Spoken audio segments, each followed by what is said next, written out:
가정 예배 드리기 어려워요. 남편이 지금 너무 바빠서요. 딱히 생각해 본 적 없어요. 조금 민망하더라고요. 워킹맘이라서 예배를 못 드리고 있습니다.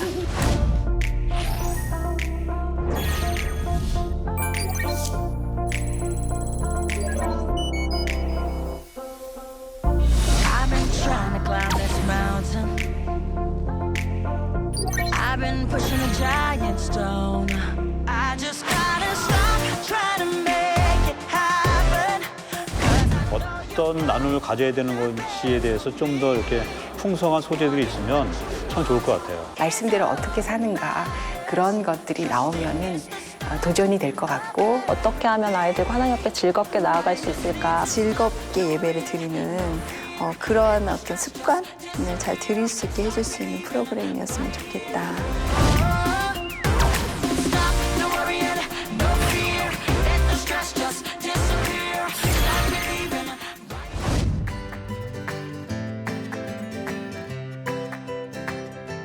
CGN TV 시청자 여러분들 안녕하십니까? 가수 이무송입니다.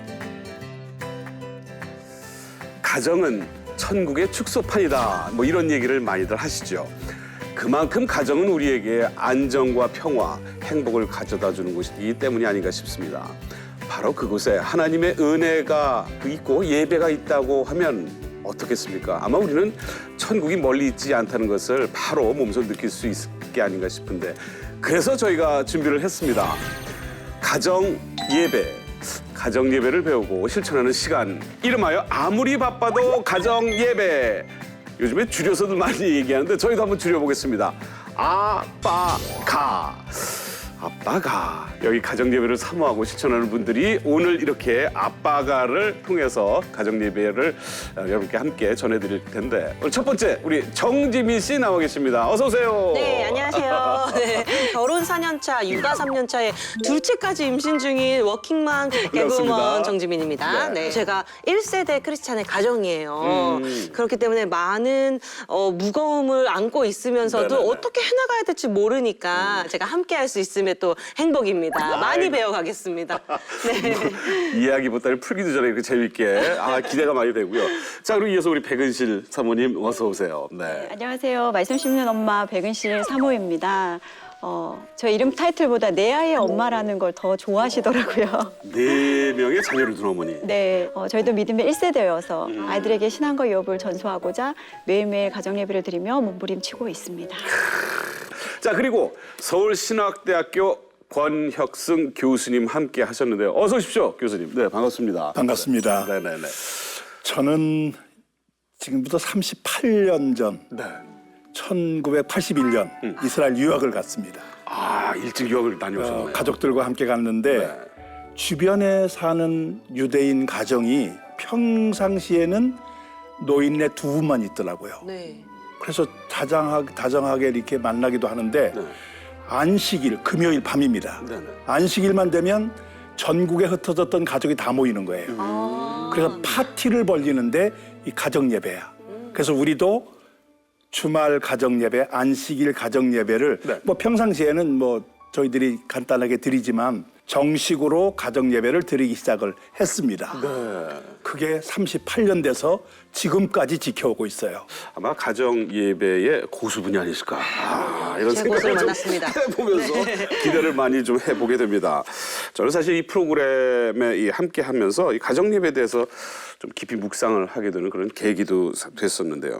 그냥 뭐 큰일이 있거나 뭐 경조사나 이런 걸 앞두고선 그냥 뭐 예배를 드리곤 했거든요. 근데 이 가정 예배에 대한 마음이 있지만 꾸준히 그렇게 드린다는 게 참 어렵지 않으세요? 네, 어려운데 저희가 작은 시작을 한 게 꼭 밤 11시에 알람을 맞춰놨어요. 그래서 알람이 울릴 때는 어떤 상황에도 손 잡고 말씀 구절을 외우고 꼭 같이 이야기를 하고 기도를 하자라고 이제 정해놨거든요. 그러니까 뭐 TV를 보다가도 뭐 설거지를 하다가도 11시 알람이 울리면 손을 잡고 요한 3서 1장 2절을 외워요. 같이 사랑하는 자여 내 영혼이 잘된 같이 그래서 외운 다음에 같이 이야기를 나누고 기도를 하거든요. 그래서 정말 어려운 일이긴 하더라고요. 같이 대화 중에 뭐 떨어져 있을 때는 서로 문자로 하긴 하는데 그것도 맞나 싶기도 하고 그래서 이런 가정 예배 팁을 정말 많이 배워가고 싶습니다. 네. 또 아기가 이제 태어나면 또 교회 주일도 이제 지키기 어려울 거고 이러면 또 어떻게 해야 되나 제가 고민 진짜 많거든요 요새. 아이고야. 네. 그런 상황에서도 네. 가정 예배만은 좀 지켜보겠다. 그렇죠. 알람을 맞춰놓고 예배를 드리는 거 정말 좋은 방법인 것 같고요. 저희도 지금 13년째 13년. 네, 교수님에 비하면 너무나 조족지혈이지만 예배를 드리고 있는데 7시 반이 되면 핸드폰에서 예배자 알람이 울려요. 찬양이 울리면 아이들이 자연스럽게 모여서 예배 대응을 이루고 있고 아이들에게 우선순위에 대해서 정말 가르쳐주고 싶었어요. 중요하죠. 네, 믿음의 가정이면 하나님께 예배해야 됨이 마땅하다. 이것을 가르쳐주고 싶었고 외출을 하고 돌아올 때는 7시 반이 차 안에 있을 때도 있는 거예요. 그렇죠. 그럴 때는 차 안에서 저희가 예배를 드렸어요. 처음에는 아이들이 막 바깥을 보며 간판을 읽더라고요. 예배를 안 드리고. 그런데 지금은 이제 쭉 이어오다 보니까 차 안에서도 운전하는 사람 외에는 기도할 때 눈도 감고 함께 예배하면서 하나님을 알아갈 수 있도록 아이들과 함께 예배를 하고 있습니다. 저희 부부는 결혼 승낙을 받으러 올 때 조건이 딱 하나였어요. 주말 가정 예배에 참석할 수 있느냐. 사위들한테 사인을 받은 거죠. 그래서 쉽지 않았을 텐데 그게. 아니 제일 쉬운 거를 선택한 거죠. 다른 얘기는 아무것도 안 묻고 네네. 주말 예배에 참석할 수 있으면 결혼 오케이. 네네네. 그러니까 막내 사위가 네네. 딱 그 얘기를 듣고 예스 하더니만 네. 다음 주부터 와도 돼요 그러더라고요. 이 아이는 그거를 아주 귀하게 여기고 자기가 이거 참석해야 되겠다는 마음을 미리 가졌던 것 같아요. 자, 그렇습니다. 우리 프로그램에 출연하신 분들 보면 뭐 가정 예배에 정말 본이 되실 만한 분들을 모셨다 이렇게 이제 생각을 하게 되는데 우리 신앙인들의 현실은 사실은 여기에 따라가지를 못하는 게 현실인 것 같습니다. 저희들이 이제 설문조사를 해봤습니다. 얼마나 많은 가정들이 가정 예배를 지금 드리고 있을까 했는데 37.4%에 반도 안 되네요. 그치고 있다고 그러죠. 이게 바로 한국교회 가정 예배의 현실이 아닌가 싶은데요. 1위는 가족 간의 시간대를 맞추기가 어렵다. 그렇죠. 요게 이제 제일 힘든 부분이라고 이제 호소를 해주셨고, 자 2위 설문조사 2위는 집안에 믿지 않는 사람들이 있다. 그게 가장 어려운 것 중에 하나라고 또 이렇게 답을 해주셨습니다. 가정 예배에 대한 필요성을 느끼지 못한다고 하시는 분들도 10% 정도가 되니까 꽤 많은 분들이 저는 제일 힘든 게 사실 저의 그 단점을 가장 잘하는 가족들과 평소엔 그런 모습을 안 보이면서 아이한테도 뭐 좀 소리도 지르고 그런 아빠가 어느 날 갑자기 자 얘들아 뭐야 이렇게 갑자기 홀리홀리해지면서 뭘 인도하는데 그게 그렇게 민망하고 식구들 앞에서 쉽지가 않거든요. 네, 뭐 이 가정 예배 장애물이 사실 교수님 좀 이렇게 저렇게 보면 사실 참 많죠. 신앙의 가치관을 앞세우기보다는 네. 세상적 가치관에 근거를 주다 보니까 모임에 대한 의미, 모임에 대한 중요성을 놓치게 되는 것이죠. 네. 이것을 극복하는 방법은 가정 예배가 선택이 아니라 필수다라는 점입니다. 그러니까 이거는 반드시 해야 될 우리의 신앙적 과제라고 하는 인식부터 가져야 된다는 것이에요. 네. 거기에 대한 이야기를 제가 좀 더 하면 네. 히브리어로 구약 성경을 기록한 히브리어로 집을 가정을 바이트라고 합니다. 바이트. 그런데 성전도 바이트예요. 그러니까 집과 성전이 같은 단어예요. 네. 그게 무슨 의미냐? 두 가지 의미가 있습니다. 하나는 집이나 성전 모두 예배 처소라는 거예요. 네. 두 번째는 네. 성전에는 제사장이 있어요. 가정에는 가장이 있어요. 그렇죠. 가장은 작은 제사장이라는 뜻입니다. 그러니까 가장의 역할의 우선순위가 자녀들을 위해서, 가족을 위해서 돈 버는 것 중요하지만 네. 그것보다 먼저가 작은 제사장 역할을 해야 된다. 이 성경적 가치를 우리가 받아들이지 않으면 네. 세속화에 밀려날 수밖에 없습니다. 자, 우리 노사연 씨 방송을 함께 할 줄은 믿습니다만, 예, 남편이 제사장이라는 거, 예, 요거, 예, 밑줄 좀 쳐주시기 바랍니다. 근데 그러면서 또 어떤 분은 이런 얘기도 해요. 야, 그 뭐 성경에 뭐 예배 드리라고 나와 있어. 그러지도 않는데 뭐 유난스럽게 이렇게 그냥 주일만 지키면 되지. 뭐 이런 분들도 많이 계시단 말이에요. 성경에는 너희들 예배를 드려라. 뭐 이런 구절이 제가 그 성경의 모든 인물들 다 분석해 보면 가정 예배의 산물들입니다. 부모들이 그들을 믿음으로 키우는데 네. 어디서 믿음으로 키우겠어요? 가정 예배를 통해서 인물을 이제 길러낸다 저는 보고 네. 여호수아가 그 마지막 이스라엘 백성들 앞에서 이런 고백을 합니다. 나와 내 집은 여호와를 섬기겠다. 여기 섬긴다는 말이 히브리어로 보면 예배한다는 뜻이에요. 그래서 우리 집만큼은 가정 예배를 계속해서 지키겠다 하는 그런 선언입니다. 그래서 지금 성경에 그런 얘기가 없다고 하는 것은 뿌리를 못 보고 하는 얘기다. 그렇게 생각합니다. 네. 사실 공부를 좀 해야 됩니다. 너무 당연해서 없던 얘기였네요. 네. 그래요. 가정 예배에 가장 중요한 건 사실은 또 아이들 앞에서 부모가 어떻게 또 서느냐 이런 모습을 보여주는 것도 굉장히 중요한 것 같아요. 네, 저는 이제 신명기 잘 아시는 쉐마 말씀을 통해서 제가 저희 가정이 또 저희 남편과 제가 저희 아이들에게 말씀을 전수하고 믿음의 유업을 이어가야 된다라는 것들을 사명으로 받게 되었거든요. 근데 잘 아시는 것처럼 오늘 내가 내게 명하는 이 말씀을 너는 마음에 새기고 내 자녀에게 부지런히 가르치라고 하는 거예요. 언제? 집에 앉았을 때든지 길을 갈 때든지 누워있을 때든지 일어날 때든지 하루 왼종일인 거예요. 네, 맞아요. 이게 어떻게 가능할까? 그런데 해답은 가정에 있는 거예요.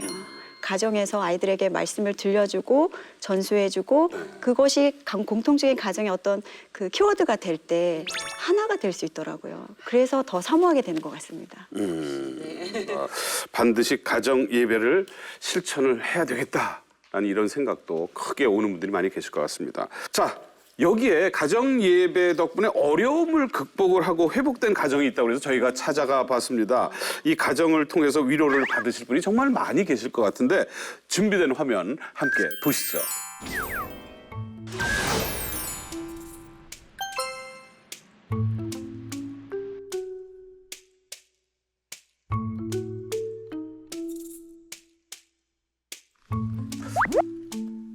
강아지 키우시는. 아 귀여워. 아이고. 같이 예배드리는 동물들이네요. 예배드리는 동물들이네요. 아이고 세상에.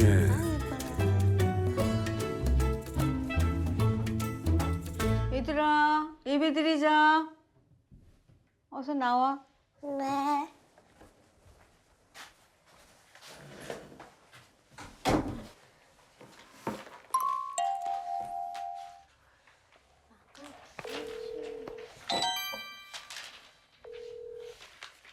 여보세요? 네, 효준이 아빠. 네, 조심히 잘 들어왔죠? 네. 네. 큐티 시작하겠습니다. 예, 큐티 시작하기 전에 우리 오늘 찬송가 갈보리 산 위에 같이 찬양하게요. 어머니도 피라고 그러세요. 갈보리 산 위에 십자가 섰으니 저희가 가슴 아픈 일이 생겨가지고 이혼을 했어요. 그래서 이제 생명의 삶을 저희 아이들하고 같이 교제를 갖고 나누면서 하다가 남편도 같이 좀 했으면 하는 마음이 늘 들었어요. 그래서 이렇게 멀리는 있지만 이 음성을 들으면서 가정 예배를 시작하게 됐습니다. 먼저 내가 읽고 그 다음은 효준이 엄마가 읽으세요. 낮 12시가 되자 온 땅에 어둠이 뒤덮이더니 오후 3시까지 계속됐습니다. 오후 3시가 되자 예수께서 큰 소리로 부르짖으셨습니다. 아리마대의 사람 요셉이 용감하게 빌라도에게 가서 예수의 시신을 내어달라고 요청했습니다. 아멘. 예전에는 뭐 아무래도 엄마 아빠가 오래 말하다 보면 결국엔 좀 안 좋은 소리도 나고 싸웠던 걸 많이 들었는데 말씀을 읽는 두 분이 되게 평화롭다라고 생각했고 그걸 듣다가 저랑 제 동생도 자연스럽게 같이 하고 싶다는 생각이 들었던 것 같아요. 아빠도 옆에 할머니가 자꾸 계속 들으셨거든요. 그러니까 할머니도 옆에서 듣다가 가족이 다 같이 이렇게 예배하게 된 것 같아요. 네, 각자 한 말씀씩 해보도록 하겠습니다. 어머니 먼저 한 말씀 하세요. 하나님 은혜와 축복으로 건강하게 살고 있음을 항상 감사한다. 네. 하나님 앞에 항상 감사하며 살자. 네. 건강하고. 효정쌤 한 말씀 하세요. 우리 가정이 되게 힘들었을 때가 너무 많았는데 진짜 하나님 말씀밖에 없었다는 것, 말씀을 붙잡고 사는 게 진짜 우리가 가야 할 길이라는 생각이 다시 한번 들었습니다. 아멘. 또 예수님을 생각하면서 내가 좀 더 낮아지고 본이 되는 엄마가 돼야 되겠다라는 것을 사실 오늘 정말 새삼스럽게 더 많이 느꼈습니다. 네. 아멘. 저희는 집이 특수하게 아빠가 안 계시니까 아빠 목소리를 들을 일이 많이 없었는데 아빠의 입술을 통해서 하나님의 말씀이 저한테 전달되는 게 되게 좋았던 것 같아요. 아빠가 아빠의 고백처럼 하나님의 말씀을 읽고 또 그거를 엄마가 듣고 제가 듣고 동생이 듣는 이 과정이 저희한테는 그 자체가 치유였던 것 같아요. 저는 뭐 심한 건 아니었지만 공황장애 같은 게 좀 있었는데 그런 것들이 차차로 없어졌어요. 해처럼 밝게 살면서 주 찬양하리라.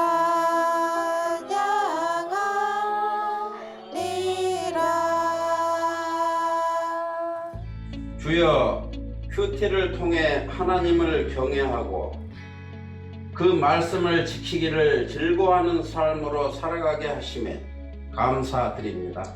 아멘. 제가 바로 섬으로 믿음과 소망과 사랑이 함께하는 복된 가정이 되게 하여 주시옵소서. 아멘. 예수님의 이름으로 기도드렸사옵니다. 아멘.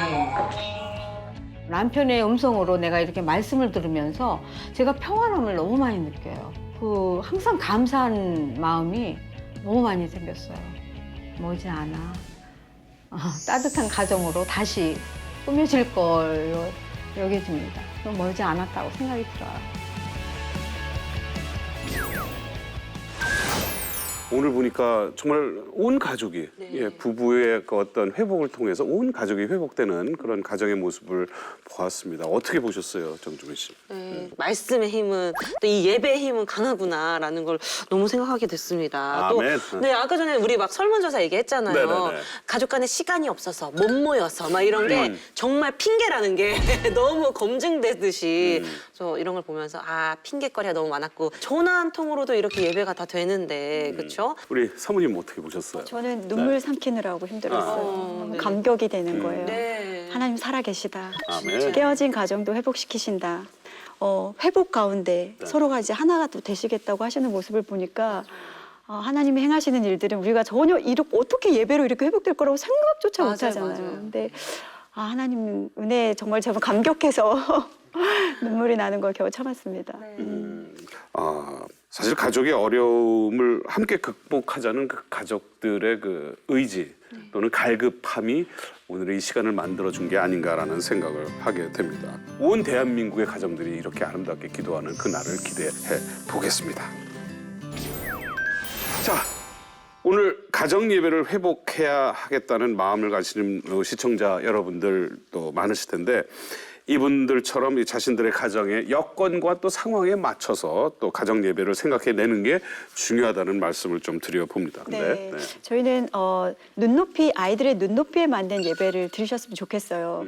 두세 살 앉혀놓고 중엄하게 230장 하시겠습니다. 이렇게 안 되잖아요. 어렵지요. 네, 아이들 막 싹트니 뭐 이렇게 찬양할 수도 있고 각 가정마다 가정 예배 문화를 좀 만드셨으면 좋겠어요. 어떤 롤모델 가정이 있는데 그걸 고스란히 가져왔더니 우리 집에서는 안 되는 수가 있거든요. 그러면 우리 방법으로 바꾸어서 조금은 각색해서 할 필요가 있는데 저희는 이제 아이들이 어렸을 때 그 지구본에다가 이제 기도할 때 중보 기도를 할 때 너희가 오늘 하나님께서 감동 주시는 나라가 어디야? 이렇게 물어보면 이제 아이들이 오늘은 뭐 북한이요, 아니면 뭐 중국이요 얘기를 하면 거기에 이제 고사리 같은 손들을 다 모았어요. 그리고 올리고 그 땅의 구원을 위해서 또 하나님 역사해 주시도록 선교사님들을 지켜주시도록 이렇게 아이들과 기도해 나가는 시간들이 고스란히 차곡차곡 쌓이는 거예요. 그래서 정말 우리 가정만의 문화, 가정 예배의 문화, 또 아이들의 눈높이에 맞는 그런 문화를 만들어 가시면 참 좋을 것 같다는 생각을 합니다. 유대 민족이 이처럼 4,000년 역사를 이어오고 있다고 하는 것이 저는 놀라운 그들의 참 생존 전략이 있었을 거라고 보여지는데 그게 바로 가정 예배에서 시작되었다라고 보는 것이죠. 그런데 이제 거기서 한 가지 제가 감동 있게 본 거는 안식일 예배가 평상시와 다르다는 거예요. 안식일 날 식사가 양도 질도 높다는 것입니다. 자, 그러면 아이들은 어떨까요? 기다리는 거죠. 가서 기다립니다. 그날은 무조건 다 빼놔요. 네. 뭐 예배 드린다 이거보다 먹는 날이다. 또 자기가 원하는 거를 또 부모가 해주니까 축제입니다. 신나는 날이네요. 우리로 말하면은 명절 같은 분위기예요. 이게 일주일 단위로 돌아가는 거예요. 너무 신나죠. 근데 이게 부모의 지혜가 아닌가 싶어요. 아이들에게 맞춤이죠. 준비해 놓고 거기다가 예배라고 하는 말씀이라고 하는 이 또 다른 식탁을 마련해 놓는 이 지혜가 유대 민족을 오늘까지 지탱시켜줬다 저는 보는데 이 가정 예배가 그런 면에서는 그런 분위기를 만들면 좋겠다. 너무 이렇게 격식에 매여 있는 것이 아니라 식사하는 것을 중심으로 모이고 식사하면서 우리가 함께 하나님께 감사 예배를 드린다. 그리고 시간도 너무 오래 걸리지 않도록 저는 30분 이내에 이제 마치는 것으로 이제 그렇게 하기도 하고 그랬는데 서로에게 부담되지 않고 잘 먹고 축복된 시간이다. 그렇게 인식을 가지면 되지 않겠나 하는 생각입니다. 그래요. 그 시간 서로에게 축복이 되는 시간이 되면 되는 거니까 말이죠. 크리스천 모두 가정 예배를 드리는 그날까지 우리 프로그램 말이죠. 쫙 힘을 내서 나가야 되지 않을까 생각이. 정지미 씨. 저희 가정뿐만 아니라 제가 또 1세다 보니까 저희 부모님들, 양가 부모님들까지도 기도하는 것부터 시작해서 우리 친지들들 이렇게 싹 다 먼저 퍼져 나가고 기도하는 걸로 오늘 정말 많이 배워가서 너무 행복한 시간이었어요. 그래요. 벌써 주어진 시간이 다 돼서 이제 시작했는데 벌써 끝날 시간이 아쉽습니다만 오늘 교수님 어떻게 함께 저는 소감을 좀. 혹시 공기에 대해서 감사해 본 적이 있으세요? 공기요. 최근에는 좀 최근에 들어와서 그렇기 때문에 그런데 공기를 감사하기가 쉽지 않아요. 이건 너무 당연한 거예요. 그런 것처럼 가정 예배가 당연한 것인데 그 성경은 그 얘기를 기록하고 있지 않습니다. 그런데 기록하고 있지 않기 때문에 무시한다? 그건 공기 없이 살겠다는 발상과도 같다. 못 사는 거죠. 살 수가 없는 거죠. 저는 그런 점에서 한국교회의 새로운 부흥과 또 우리에게 주어진 이 사명을 가정예배 회복에서부터 시작해야 되지 않을까 그런 생각을 합니다. 참 좋은 말씀 감사드립니다. 백은실 또 사모님은. 저도 오늘 교수님 뵈면서 욕심이 생겼어요. 교수님 38년이라고 말씀하셨잖아요. 저는 50년, 60년. 쌓여가시는 저희 4명의 아이들 그 각 가정마다 예배가 세워지고 또 이 아이들이 또 불학을 이루어서 그 예배가 엄청나게 흘러갈 거잖아요. 대대로 오늘 많이 배웠는데. 그래서 저도 오늘 많은 것을 배웠고요. 조금은 좀 정체되어 있던 시기였던 것 같아요. 저희 가정도 이제 다시 마음을 또 새롭게 함으로 으쌰으쌰해서 저희 가정도 다시 예배를 흘려보내고 또 저희 가정도 아름답게 예배드리도록 하겠습니다. 이제 마무리할 시간이 다 됐는데 가정은 하나님께서 인간을 위해 만들어주신 참으로 아름다운 선물이 아니겠습니까? 그리고 가정 예배는요 하나님께서 그러한 가정을 축복하는 자리겠죠. 가정 예배를 통해서 하나님의 풍성한 축복이 가정마다 흘러가길 바라면서 저희는 다음 시간도 계속해서 가정 예배에 대한 이야기를 이어나가도록 하겠습니다. 찬양과 기도, 말씀과 적용, 그리고 가정 예배에 대한 여러 가지 궁금증을 풀어보는 시간, 가정 예배 이 풀 코스를 저희들이 준비하고 있으니까 계속 이어지는 이 프로그램을 여러분들 많이 기대해 주시고요. 앞으로도 계속 시청해 주시고 사랑해 주시면 좋겠습니다. 자, 시청자 여러분들과 또 여기 계신 모든 분들 또 이제 함께 저희들이 인사할 시간이 됐네요. 저희는 다음 이 시간에 또 여러분들을 찾아뵙겠습니다. 여러분 감사합니다.